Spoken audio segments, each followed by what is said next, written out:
Let's start the next section on the chain rule. The other exercises of the previous section that we still haven't solved, they are left to you. All of them, the remaining ones, mainly need a graphing facility because you will be asked to draw graphs. So you can either use Desmos graphing calculator or you can use something similar. So there is nothing much there for me to do. You have to draw those graphs and see what the graphs give you, what they tell you. So let us now see this new thing instead, the chain rule. We know how to differentiate the first two functions.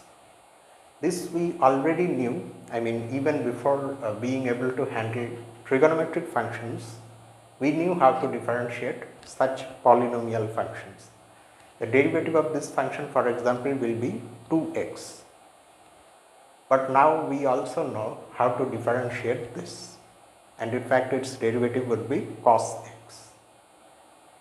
But you look at the third function, it is the composition of these two functions. We don't, however, know how to differentiate this or if it is differentiable in the first place. So this is where the chain rule comes. To introduce this rule, let us first see two examples. So this is example 1. Here also we are going to see a composite of two functions. But unlike this case where we don't really know how to differentiate or if it is differentiable, here we will be able to differentiate the given function although it's a composite. And the function is y equals 6x minus 10, which we can write as 2 times 3x minus 5. And you can see that this is the composite of these two functions, y equals 2u and u equals 3x minus 5, because if you use this expression for u, or you write what u actually is, you get this back. Okay. Now here you know how to differentiate the given function, how to differentiate this function, and also how to differentiate this function, because all of these are linear polynomials. So let us just see something, let us make an observation. Say we differentiate this function, of course, with respect to u, because u is the independent variable here. That means we write dy du. And then we also differentiate this one. So here u is the dependent variable and x is the independent variable, so du dx. And we multiply those two derivatives. Okay, ordinary multiplication. So what do you get if you differentiate this with respect to u? You get 2, because differentiating u alone gives you 1 with respect to u. Similarly, differentiating u with respect to x gives you 3. So that means we have 2 times 3, which is of course equal to 6. Note that if you differentiate the original function, that is y with respect to its independent variable x, then you get 6. Is it merely a coincidence or is there something more to it?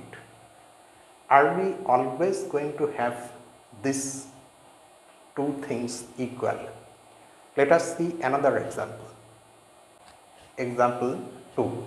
Here the given function is y equals 9x to the power 4 plus 6x squared plus 1, which equals the square of 3x squared plus 1. So it becomes the composite of these two functions, y equals u squared and u equals 3x squared plus 1. Here also, let us calculate the derivatives of these two functions and multiply them and see if that same thing happens. So differentiating this u square with respect to u, that means dy du will be 2u. And from here you get du dx equal to 6x, because this 2 will come down and get multiplied with 3. You already know the rules. So that means we are getting 12x u. And then you write what u is, 3x square plus 1 and do the multiplication. So you are going to get 12 times 3 is 36, x cube plus 12x. And yes, here also this is equal to the derivative of the original function with respect to x. Let's see how. If you differentiate x to the power 4, you get 4x cube. 9 times 4 is 36. And differentiating x square, you will get 2x. 6 times 2x is 12x. Again, you have got that same thing. Actually, it is true in general, and this is what chain rule is. So let us now see the statement. So this is the statement of the chain rule, theorem 5.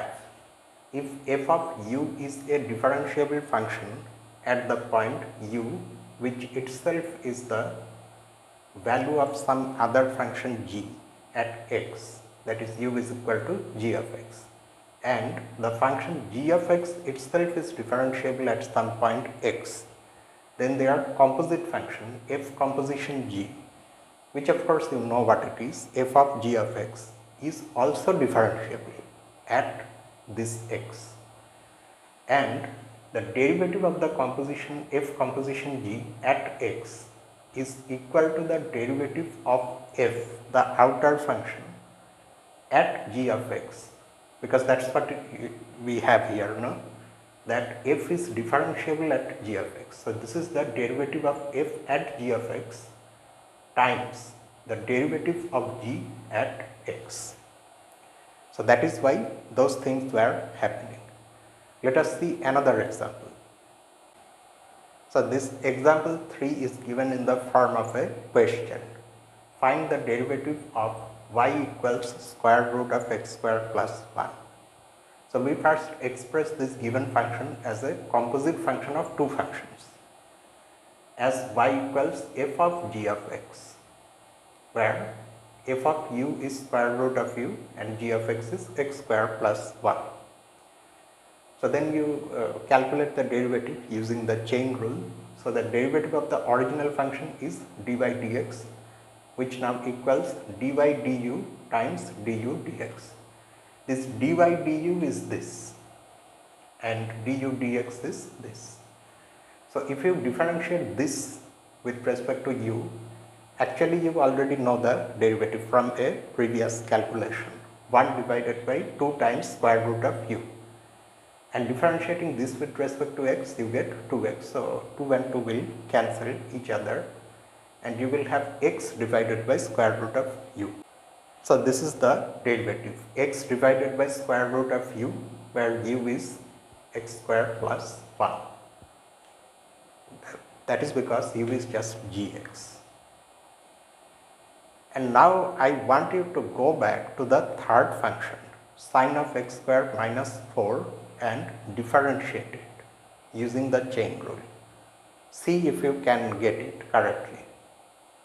There are other things also after this, all related to the chain rule, and you won't really be able to appreciate the name chain rule now itself.